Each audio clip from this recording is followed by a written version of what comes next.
Genetics and Genomics in Medicine, Chapter 4, Principles of Genetic Variation.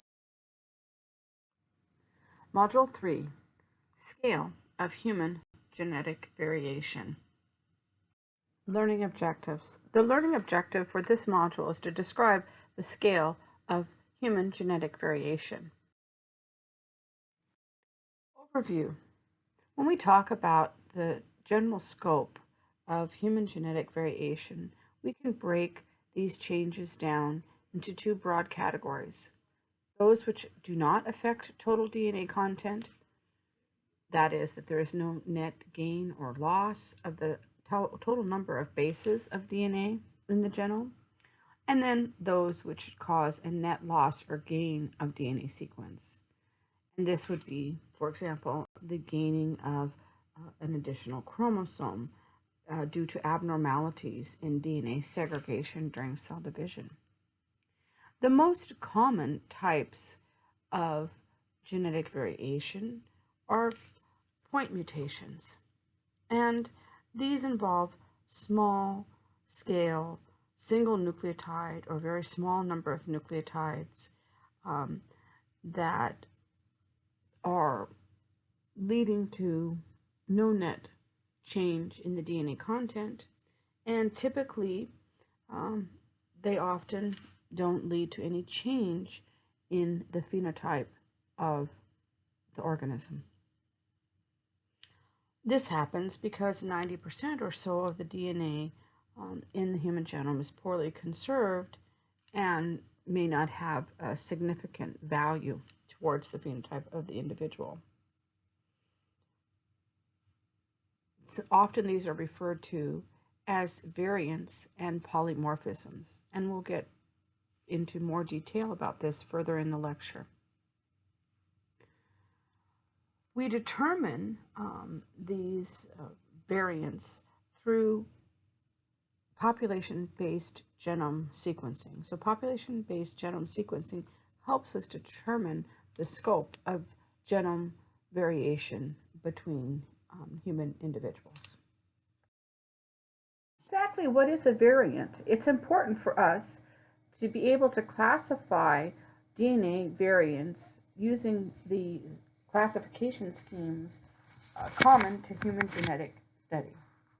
Mutations result in alternative forms of DNA that are generally referred to as variants. However, for any one locus, if more than one DNA variant is common in the population above a frequency of 0.01%, the DNA variation is then termed a polymorphism. DNA variants that have frequencies of less than 0.01% are described as rare variants. Now let's think about the Human Genome Project and where we are today with determining variation in the population. The Human Genome Project actually involved sequencing DNA clones from different human cell lines. The resulting sequence was a patchwork of DNA sequence components derived from different individuals. Since that time, various projects have obtained genome sequencing of single individuals, and those are often referred to as personal genome sequencing. More recently, comprehensive projects that are utilizing next generation massively parallel DNA sequencing are obtaining the genome sequences from thousands of individuals that are taking us into a new era of population-based genome sequencing. So we're going to be able to have a larger perspective of the DNA of whole groups of individuals. And one principal aim of these endeavors is to get a comprehensive catalog of normal human DNA variation by sequencing the whole genomes of normal, healthy individuals. Another major goal is to correlate DNA variation with phenotype in order to identify genetic markers of disease. And in this case, sequencing has been focused on the exomes, which are, in principle, the protein coding regions of our genes. And so that's very important too. So disease sequencing consortiums, where we're trying to understand at a genotypic level how people that have a particular disease differ from those individuals that are healthy. A couple of early on population-based genome sequencing projects that are of note are the 1,000 Genomes Project, and that was initiated in 2008 with the initial aim of sequencing the genomes of 1,000 individuals, and then was later upgraded to include 2,500 individuals representing populations from a wide variety of groups throughout the world, including Europe, East Asia, South Asia, West Africa, and the Americas. That particular genome project included those of several two-parent and child trios to assess the frequency of de novo mutations by comparing the child's genome with that of its parents. A second interesting project was the Wellcome Trust UK 10K project, and that involved sequencing the genomes of 10,000 people in the United Kingdom whose phenotypes have been closely monitored. 4,000 of those individuals were drawn from the Twins UK study, in which participants had been studied for more than 18 years. And then in addition to that, there was also a study that involved 6,000 people that had severe conditions that are thought to have a genetic link, and that included obesity, autism, schizophrenia, and congenital heart disease. So there are several different types of projects along these lines that are underway, but the goal now is to relate genotype to phenotype in both healthy and diseased populations. The most common type of genetic variation in the human genome is due to single nucleotide substitutions. For example, one variant may have a G at a defined position and another variant a C. This type of variation produces single nucleotide variants, sometimes known as SNVs. If two or more alternative DNA variants of this type exceed a frequency of 0.01% in the population, the DNA variation is commonly described as a single nucleotide polymorphism, or SNP. This particular figure shows a variety of scenarios where a single nucleotide position can be affected by a variation, okay, so a change in the DNA sequence. So figure A shows what I was just discussing, a single nucleotide variant in which the two variants differ by having either a G or a C at that particular point. B shows another type of variation that's possible, and that's the insertion deletion or an indel, I-N-D-E-L variation, in which the variant 1 has a G not present in variant 2. So in the line 1 has the G present at that particular location, so that's our frame of reference, but line 2 you'll notice that the nucleotide is not present at all. And then in C we have another type of example, and that is sometimes differences at a single nucleotide position can lead to the variable presence of a restriction site. Here, the variant shown on line 1 in A can be seen to have a recognition sequence, which would be CTG, CAG, which is the restriction site for the restriction endonuclease PST1. In variant 2, the equivalent sequence, which is CTG, CAC, will not be cleaved by PST1, and so you have a loss of a restriction site. If the variants are common, this would be an example of a restriction fragment polymorphism that can conveniently be assayed in various types of laboratory techniques. So, the point of C is to show you that sometimes a single nucleotide variation would lead to the loss of a restriction site, because we have to kind of look at the big picture of these DNA sequences and realize, going back to a previous chapter, that specific sequences give rise to cleavage sites for restriction endonucleases, and thus this can be helpful in developing diagnostic assays that would utilize restriction endonuclease cleavage and the loss thereof in a particular variant. Let's just take a look at the different types of varieties of variants that we can classify when we talk about human genome variation. So we've talked already about single nucleotide variants, and really those are the most commonly observed variants. Typically, an individual would have a possibility of two variants, or you would have two alleles. One would be one variant and one would be another if there's a possibility of that variation. And when we think about single nucleotide variants, it's important to remember that they're really not random, in the sense that certain parts of our genome, like the mitochondrial genome, are more susceptible to single nucleotide variation than nuclear DNA would be. We've also talked about indels, or the insertion and deletion variants. And when we talk about indels, we have to think about, when you're inserting or deleting something, are you changing the copy number of a particular gene? And the answer to this is, well, not really. So geneticists really think about insertions and deletions as being somewhere in the range of around 50 or so nucleotides. And so this would not be expected to change the copy number of an entire gene. Whereas when we talk about copy number variants, those are sequences that are much larger. And so the term copy number variation is most often applied to a change in the copy number of sequences that results in large insertions or deletions that are usually more than 100 nucleotides and up to megabases.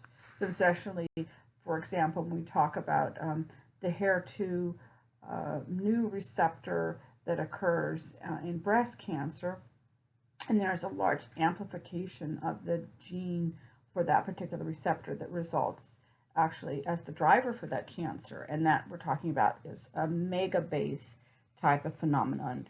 So you're having an actual change in the copy number of that particular gene, and that's what gives rise to the disease. Now, let's talk a little bit about repetitive sequences, microsatellites, and VNTRs, or variable number of tandem repeat sequences.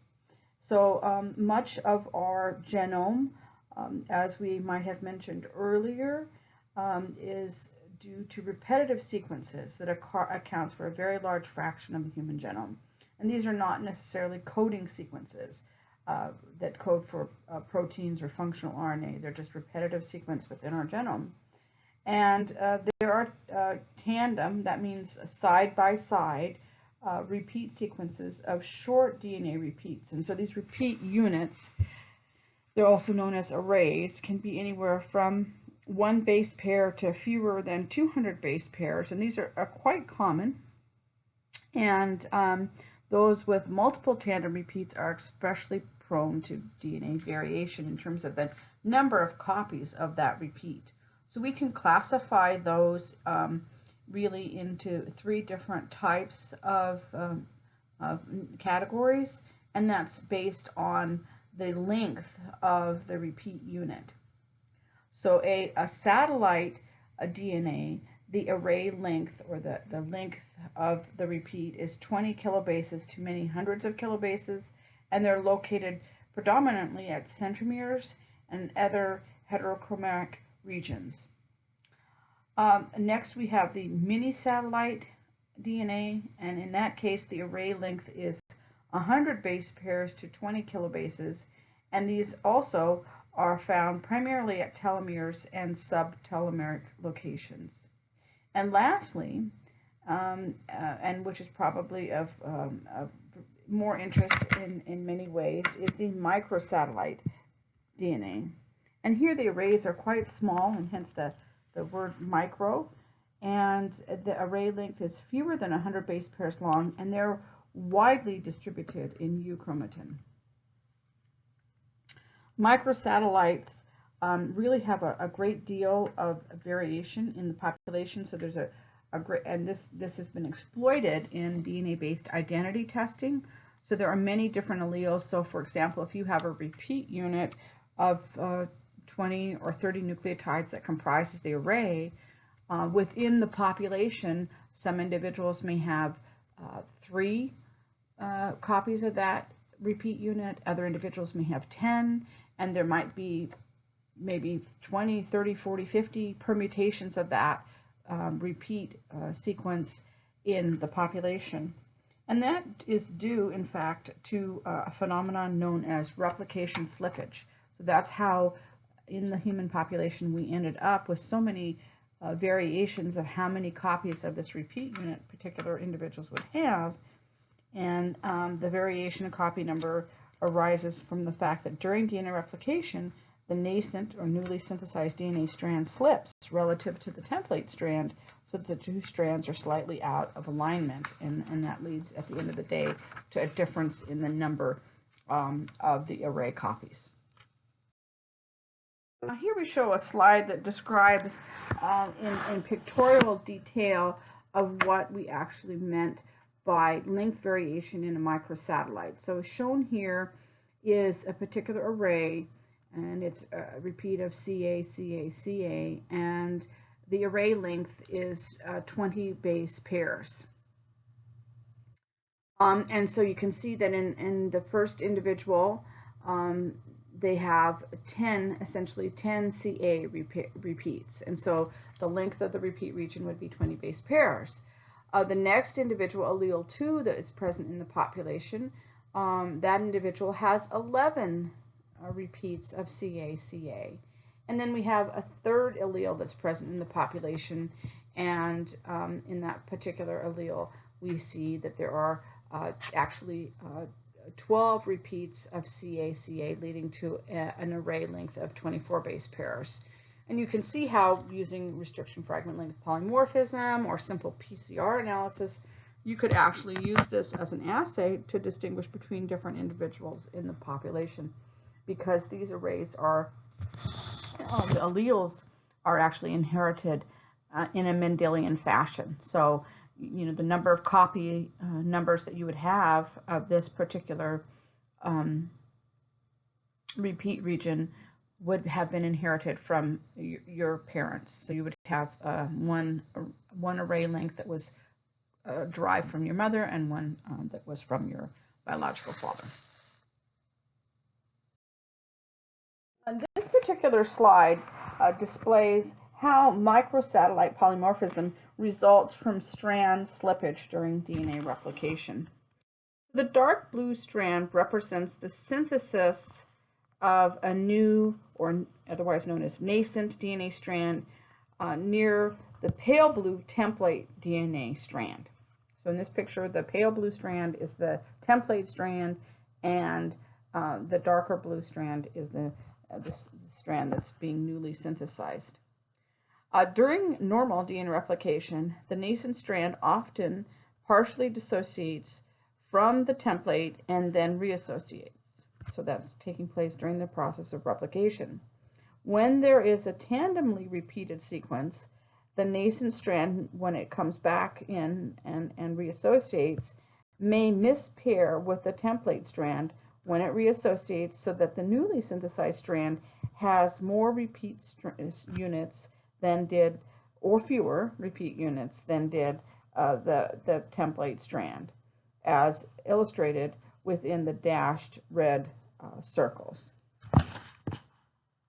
So you can see here, we end up with a change in the number of repeats relative to that original parental template strand. Structural variation and low copy number.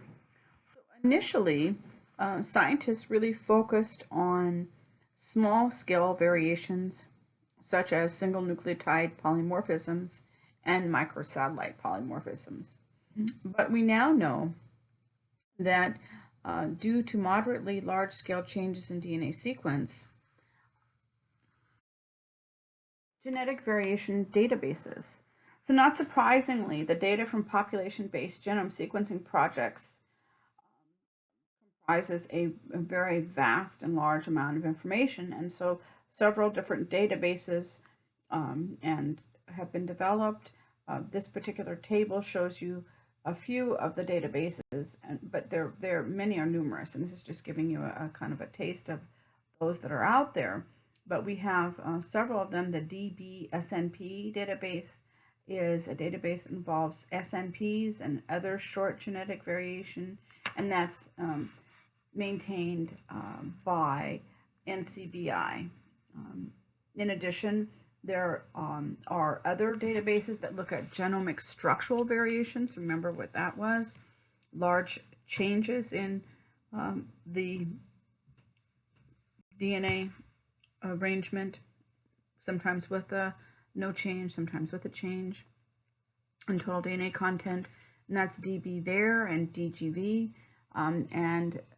Some of these are out of the United States. Another one is from Canada. And then there's ALFRED, which looks at allele frequencies in the human population. So there's a lot of curation. So when we say curated, we think of museums. And so in a way, there are computer science, bioinformatic-based biological scientists that are curating and cataloging and maintaining this, which can be very useful for biomedical scientists and human geneticists.